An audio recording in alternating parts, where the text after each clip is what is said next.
everyone. Welcome to the Latina Success Podcast. I have these amazing ladies with me today, Elizabeth, Jimena, and our special guest that I love what she's doing in the customer success space. She is a great influencer and leader, Cynthia. Thank you so much for accepting the invite. And I think today we have an amazing topic, a topic that I'm very passionate about. Latina success has been born because why we have so few Latinos in tech, so few Latinos in customer success. And I think Cynthia has been going through that question as well. And I think she's here to talk about it and how we can improve those numbers. Yeah, Well, that would be awesome. So tell us, Cynthia, a little about your journey and why this question it feels, so appealing to you. Yeah. Thank you very much, Jessica. Yeah. So basically, I've spent the bulk of my career in client-facing roles in tech finance in the event space.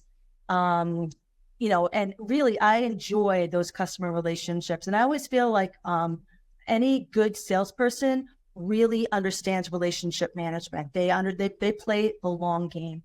And that's what ultimately led me to customer success, because what I found was, especially when I moved to tech, it's very transactional. There's sort of that assembly line of the marketing or SDR, then the AE, then the deal closes and it goes to implementation or to customer success and all those sort of things. So the customers kind of, in certain instances, get having a disjointed journey. And I feel like on the post sale is where you get the runway to really work with them. And that's how I've had the most success in my past with customers and delivering the most value, is being able to see them through the whole process. And then after they become a customer, help them grow, right? You've got that history. And all along the way, and think about some of the sectors I just mentioned, banking, tech, even event space. This is very white male dominated spaces. So, I'm sure we all have stories of like the spaces that we've entered, and you really do feel alone. Like you feel like a real oddball. And especially when I was in my banking career, I was really just trying to stay under the radar. Here's the radar. I was like, I snuck in a side door. I'm going to just like not be noticed so that they don't realize that I'm here, honestly. But I sat on a trading desk, for 10 years at two different banks in Seattle and in New York. And I had that imposter syndrome before that was a term, you know what I mean? And when that term happened, whenever that term came about, I was like, that's how I felt like my whole career. Like, and it's not a good feeling. And, but there, and then in tech too, like you just notice that you're really one of very, very few others. You don't see faces that look like you or have similar backgrounds. But what has kind of helped me in different careers, or I should say different jobs, were some of these people that were leaders, again, they're typically white males. They liked the grit. We know Latinos, we work hard. We care. We have pride. There is it's instilled in you as that's why family's so strong, right? You don't give up on family. You help each other. You keep growing. You persevere. It's all about grit. So really, I feel smart leaders kind of saw that in me and took me under their wing. So that helped me, in many, many times across my career, even most recently at NASDAQ. And I feel that, if we are able to kind of communicate this message, say that, by the way, this is still a problem. Are you not looking around and seeing that there's not enough diversity in your companies when you say you want it? And I think the bigger problem is people who want to be allies don't know how to do the work. And so I think these conversations are super important to raise that visibility, not just on the problem exists. There's many, many smart, talented, capable Latinos that could really make an impact in tech. But here's some of the ways maybe you can help them. Yep. Absolutely. I feel like the imposter syndrome, I don't know if it's something cultural, right? Like sometimes I have met another generations that are the first or the second generation here. And they come, from immigrant parents that sometimes they don't have a career, right? So they are always afraid of what the journey has been bring them here to United States, telling their stories, telling why they are here. And they feel like you say, right? Like, I don't match with these people, right? I don't match with their stories.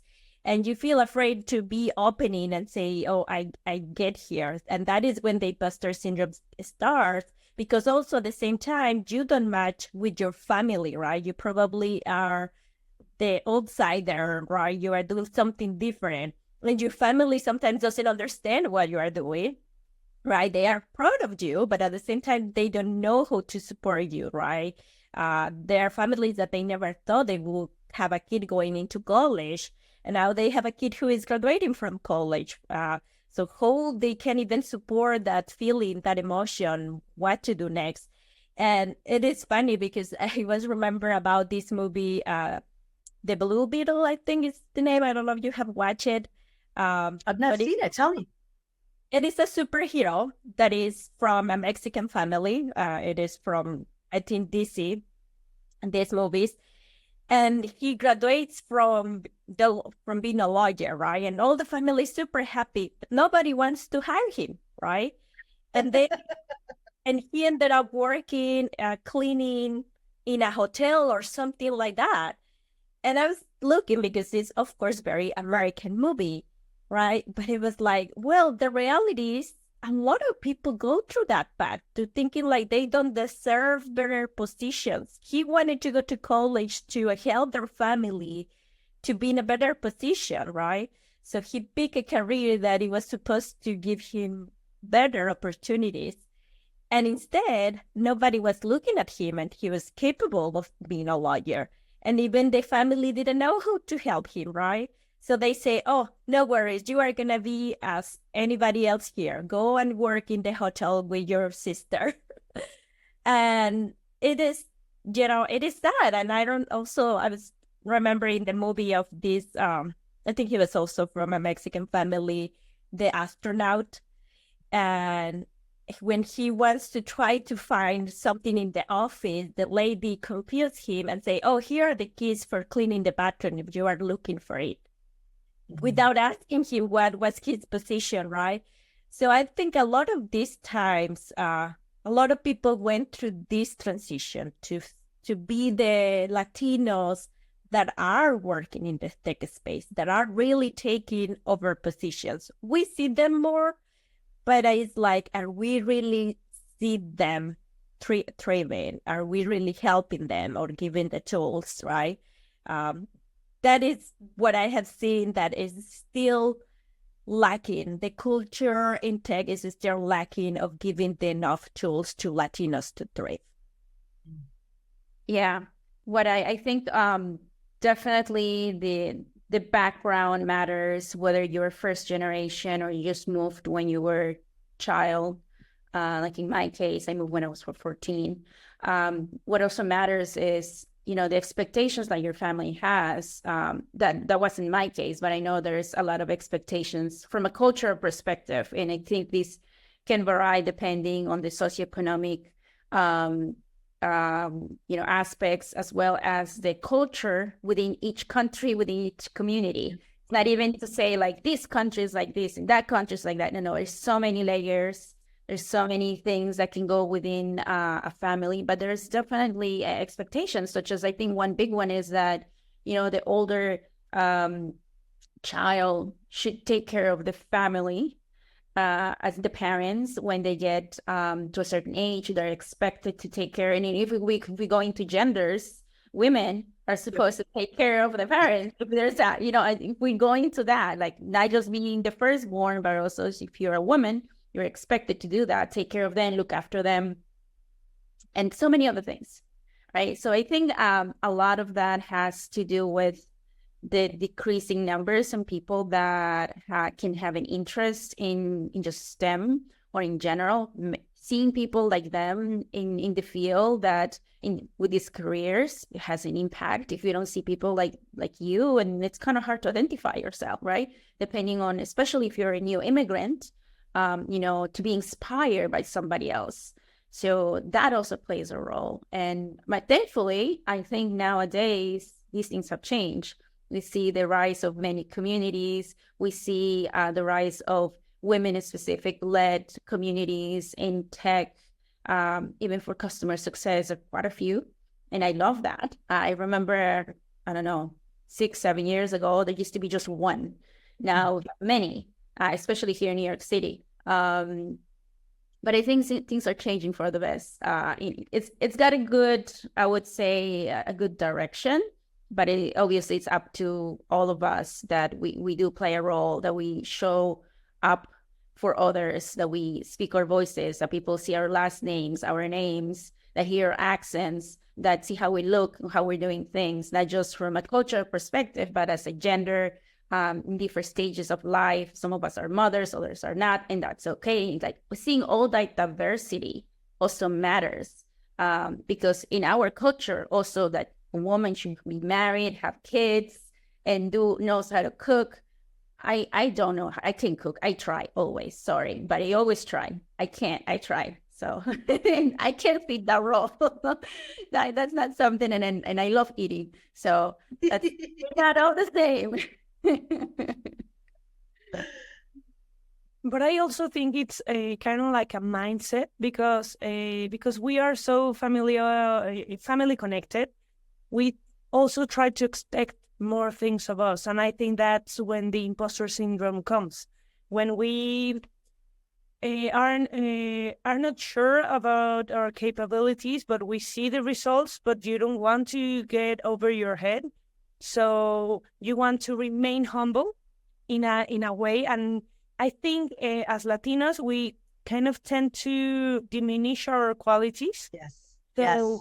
when things come and we need to be ourselves and with a full ability, we second guess because we are used to that.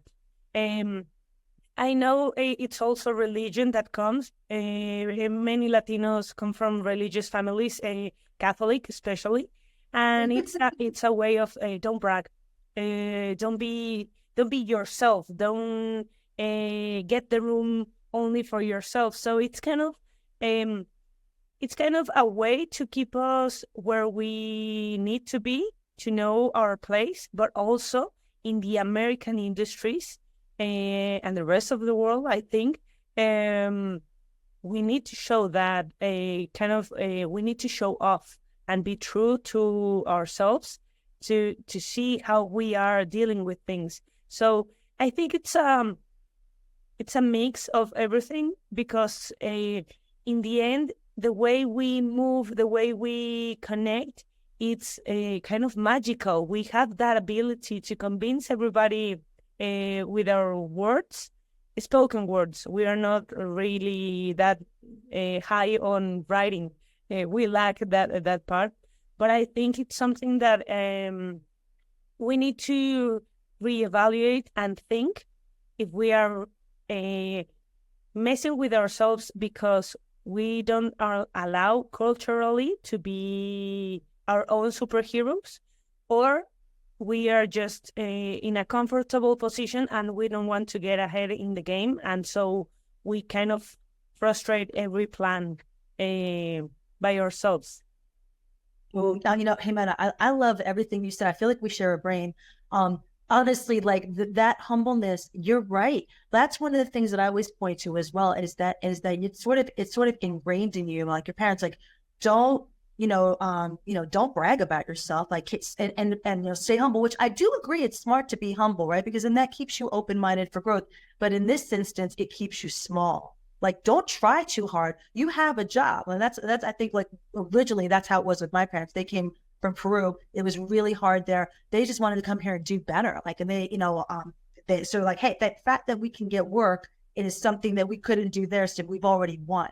So don't get too high on the hog or big for your britches, just be grateful for that. And I agree with having gratitude, but I think that can manifest into keeping yourself small. And also too, like, I remember growing up and like, I was like all my friends were white.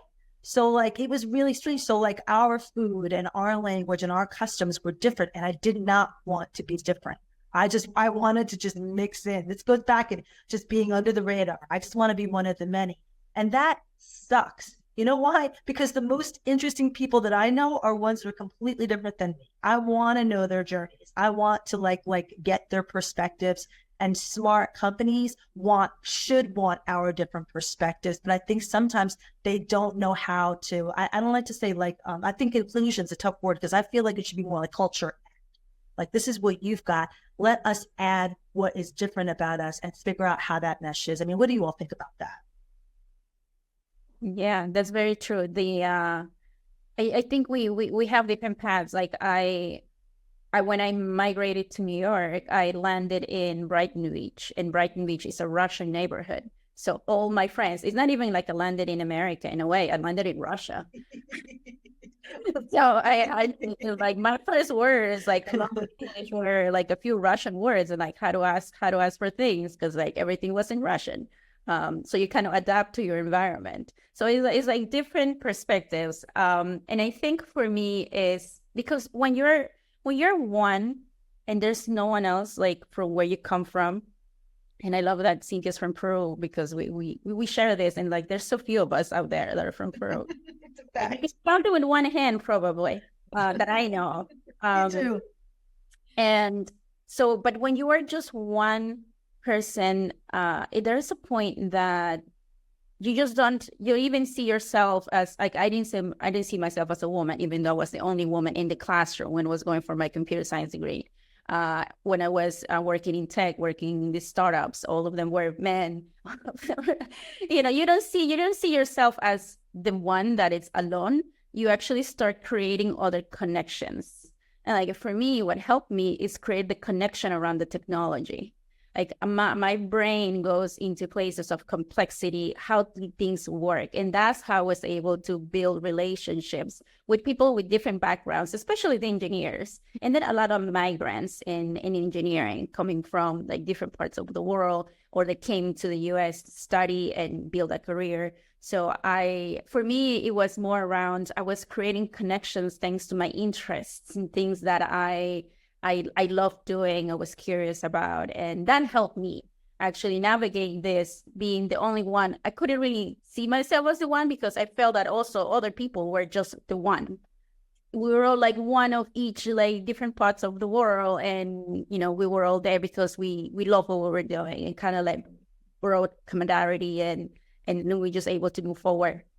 But once I got to leadership roles, I think that's when it kicked in more because you kind of step away from the tasks, from the procedures, from the logical, and you move into the more strategic kind of views. And that's a different world. Now you see less people, less diversity, way less diversity than what I had seen in you know, at different levels, right? When I was in tech support, project management, even as a CSM. So now you start moving into the parallels of like who's driving sales, who's driving marketing, like who are those faces? And you start seeing yourself, comparing yourself with all those other groups, and how are you matching up in as a professional, and then from a cultural point of view, and many other ones. And I think that's for me when it started like being more of a, you know, you start comparing yourself to others based on career wise, right? And that circle was very different. Yeah. No, I totally agree with you. I feel like the path and the journeys also have a very big impact on who we thrive in the culture. My path to United States is totally different. I came here because of my ex-husband doing a PhD. So I was never on my thought would be I would live in the United States. I was 26 or 7 by that time. So I wasn't even prepared to that was coming, right? And I had a successful career in Mexico, and actually it was coming here with nothing. It was so hard. I didn't have the opportunity to start working right away because it was under a student visa. Well, I suppose a student visa, so it was even worse. And so I was used to be shining, right? I was used to be having this already successful career. So when I had the great opportunity to start working with a startup funded by a Latina, which she was trying to close that gap of Latinos in STEM. So the company was very diverse and founded by leaders that are women. So for me, I had that role models, right? And I was always trying to shine because I want my shine back. I was like, I want to go back to where I was.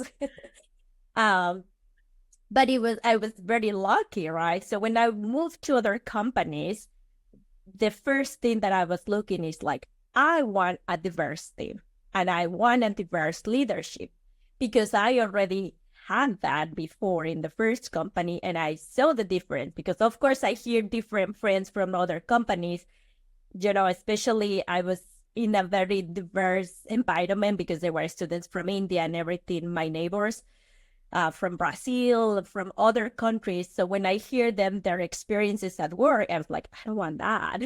If I'm looking for another job, I want adversity. And I have been always having that, to be honest. But again, my path has been totally different. And then it's when I realized I have been living kind of in a bubble, right? And like, oh, I have all these nice experience with leadership in diverse teams and women and so on. And then I keep hearing those horror stories, right? There is still a lot of companies that they are not embracing diversity, that they talk about diversity, but they don't embrace it in their teams. They don't give these opportunities to their teams. So how can I help other Latinos, right, to do this? And that's when I also met Elizabeth, right? And it's like, let's try to help that community. Sharing our stories, there is no means that I'm more successful than you. It means that you can have this success. It means that you can also get into this path. Forget about being humble, right? You need to shine and you have everything to shine, right? You have everything that the same or even better skills than the four people we are here, right? It's just about start believing in yourself and go for it and keep asking for it. I think that is another thing that we have very bad, the Latinos ask. We don't like to ask. Oh my God, it's so hard for us. Yeah, and everyone wants to help. I think that goes wrong against everything we do. I haven't moved abroad, Mexico, to work. I used to have a family house in Houston, and that's it. That's my experience in the US and traveling. But it's really weird to see that we are trying to help everybody, and we sometimes, as Latino, get in business that it's not our own, and we kind of like meddle in things that we're not supposed to because we want to help. But the fact that we don't want to seem we need help, it goes against because, and I really love this idea, Jessica's idea of Latina success, to share these tips, these ideas, this advice that helps people, and we love to do that. But the problem is, we don't like to ask for help because we might think we are diminishing ourselves, or we think we're not good enough. And I think that is also an environment, and no matter where we live, we tend to do that. We kind of wanted to make it on our own instead of just going through an easier path. But also, I think it's something that represents how we work hard, and sometimes we get stubborn, and sometimes we are not. We lose the sight of the whole picture, and we are just kind of focusing in one idea that messes the whole concept. So, yeah, it's really weird to see that. We love helping. That's why we are Latinos. We love to help people. We love to invite them and make them feel like they are at home, and that is our superpower. But we don't want to get help because that's going to be something that I'm weak, and we don't see that. We help you not because you're weak. We help you to make you better. But when we ask for help, we think we're weak. So it's I don't know, it's kind of like a schizophrenia or two personalities in that department, because it's really weird to have that.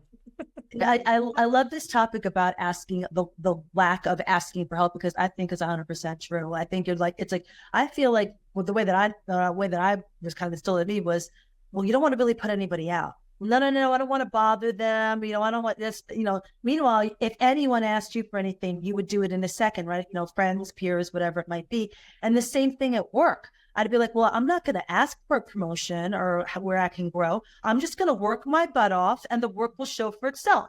It doesn't work that way. So, and that hurts you in that respect. I'm sorry, Elizabeth, I think I interrupted you. No. This is good because it just goes along with the lines of all the limiting beliefs that have been passed down to us. And they serve a purpose for our parents, for society, I guess, at some point, to get us to this part. But it doesn't, for us, I think it doesn't have a place anymore. And that's what we all have to start looking at in order to have a life that we can enjoy, right? And we have peace and a more balanced approach based on what we like. We have to look at all the things that our beliefs, they have to be reviewed, and look at the ones that are kind of keeping you stuck and the ones that are actually serving you. And the ones that are serving you, do more of that. The ones that are not, you have to work on letting them go and kind of unlearn many things. And again, they help you, they serve you at some point in your life, but no more. If you're keeping you stuck, you have to let them go. It doesn't matter if you're Latino, doesn't matter if you're from any part of the world. We all have that. And we have to look at that specifically. And maybe it also means that you have to set some boundaries with family members that are not aligned with how you feel, your values, or how you think. These are hard things, especially in the Latino community right now, because they're always so close with your mom, father, brothers, cousins, like everybody. But if there's anybody that is toxic in your life and it's not giving you that energy that you need to move forward, it's not inspiring you, that person needs to go. But the only person that can make that decision, it's us. Like, no one else will make that decision. We are the ones that are in charge. So it's also, it's difficult. I know these are more like very, how do you separate yourself from a family that is so together because they're just together because they're supposed to be together. But it's not good for you, it's just about over time that something's gonna happen. You're going to like come out at everybody at some point, or anyway, you're gonna snap. But you do need to take care of that part. You need to make those hard decisions for yourself, for your job, for your career, for your friends, for your family, for yourself, more than anything. Yep. So here the question will be, why or how can we help those companies, right? What the companies needs to be doing to embrace diversity, to help to hire more diversity, to also help them onboarding and feel them welcome part of. Again, I have been working majority, or I would say all of the companies I have been working have been very diverse. There was one particular company that even though they were diverse, and they were talking about diversity and all that, suddenly there was a new leadership, right? That there was totally the opposite of diversity and really makes my life so hard. And that's why I left, right? Because I was like, this is not what I signed up for. And I think it's what you're saying, right? The toxicity. But I feel a lot of people is afraid of leaving a good job, right? Because it is, like you say, oh, we have to be grateful, we have to be, right? But then who we are helping us? I was thinking like, and I actually had the conversation with the CEO, right? Like, you are hurting your company having this leadership person here, right? Because instead of being really growing, you are leaving your company in hands of someone who doesn't care about that diversity, who is really hurting that. And that was something that it makes you unique and is making your product unique, right? So how can we help those companies, right? What the companies can do to embrace that diversity? Mm-hmm. One thing that I'll make a mention about what's happening right now with all the layoffs. So we had one of the teams that were let go, unfortunately, very fast, were the HR or the DEI, diversity, equality, inclusion teams that focus on that. Yep. And they were disseminated in a way. So we've gone back from that perspective where there was a focus on that. Remember, like at some point, every company was like hiring for that specifically, and they were all showing the banners and how, I think what is what you're talking about, Jessica, because it's like how they will brand themselves as being very fair across the board.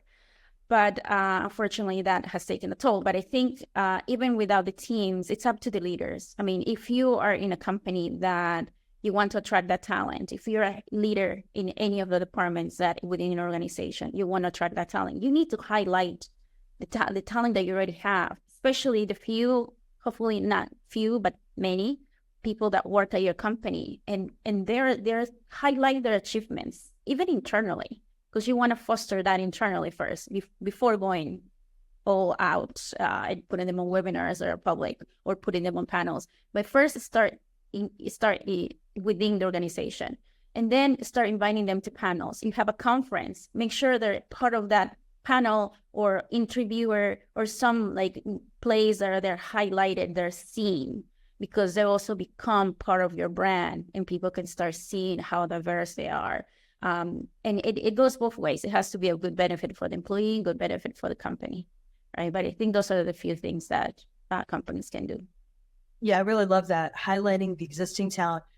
I think and I love that you pointed out, Elizabeth, too, that with the layoffs, one of the first things to go is DE&I, and like that just says everything right there. But then I'm like, how effective were the DE&I, team members? I'd love to know, because they could have all the good ideas in the world, but if we go back to leadership and they don't want to pursue it, then nothing's going to happen, because the message, just with anything, any initiative, it has to come from the top and then filter down. If it doesn't, it's never going to have any impact or any teeth to actually make a difference. But I've thought about this a lot, and I do think I think some of the ways, I think we talked about this too, that there's no role models, right? There's so few Latino leaders, you know what I mean? It's just so sad. And so I feel like the companies really do want to embrace a diverse mindset, then they need to go back to school. Get partnerships, even with high schools, right? Find in areas that are maybe diverse in general, specific, and then target paid internships for these people so that they can see hey, because you're taking them out of their maybe limited world into somewhere else where they can now say, hey, I see how it operates. I see where I could fit in or what would appeal to me. And then, maybe pursue their careers from there. But I think if you start early, and again, with paid internships, I think non-paid internships are absolutely horrible, whether you're Latino or not. Pay people for their work, for heaven's sake. And then I also think partner with colleges. And I think some companies do it, but I have to say, I've not seen it very effective. They'll, you'll have a random event about, oh, we're going to do something. And then you see this barrage of interns come in, and none of them, let's just say it, have a brown face. You know what I mean? I'm like, okay, I'm sure they're all perfectly nice, perfectly talented. But my point is really that I think that's where you start, because you're getting people early in the career, and then others, I just think that the companies don't understand the impact. It becomes about, they want these big numbers, right? But sometimes you have to put the little seedlings in, literally at the seedling level, right? At the people at the start of their career, and then watch that grow. And I guarantee you, especially with Latino community, if you take that time, you take a chance on somebody, they will flip and follow you anywhere. They'll never leave you, because that's how I felt with the leaders that have given me a chance. Yeah, and I think that's loyalty. And there's also another concept that we add to ourselves, that is the company's culture. If we all add to that culture, then we are all welcome. But if we begin making that division, that idea of, Latinos for this and Ukrainians for that, and then you have white people, it doesn't matter, tending to something else. I think that's one of the main problems when we segregate through races, all giving them work, but they are segregated because of the skin color. And I think it's something that I don't know if you see it, But right now, for example, there are many movies about Latinos being successful, Latinos getting ahead. Even Disney had a movie, Flaming Hot, how to capture the Latino society to go to Disney and travel to their theme parks and everything else.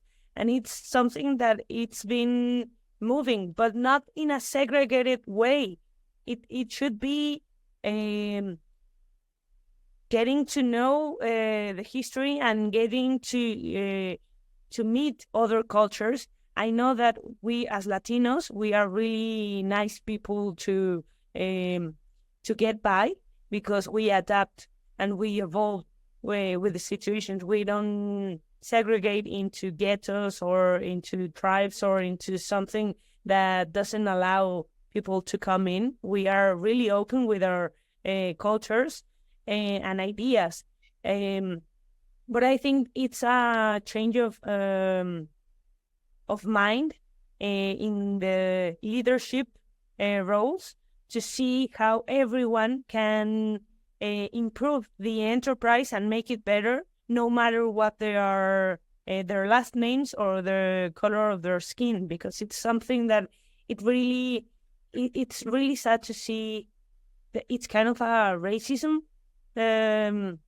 thing still, that we are not being really invited to the country, and we feel we are surviving instead of just being there to get another type of life. I'm not talking about the American dream. It's just simply having a life there. Yeah, I would love for at some point to maybe, instead of saying like, why are Latinos not like, kind of change the narrative from a point of view of like lacking, or that they don't feel enough, that they don't feel like they can do it. Kind of flip the script in a way that if I join this company, they're going to be able to enjoy my perspectives. They're going to be able to leverage my, knowledge from what I know and what I can bring to the company and how much I can provide to their success. So I would like for anybody that's listening, that's what you do, right? And in my case, I speak Spanish. But many people didn't know I spoke Spanish. I kind of had to say like I speak Spanish because sometimes they didn't even know that I could speak Spanish. If I was the only one, obviously, nobody's asking what languages do you speak.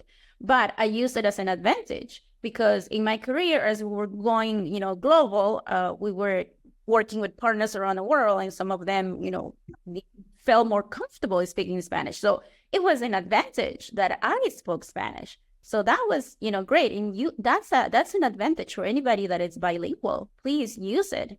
But in the same way, I know that there's different generations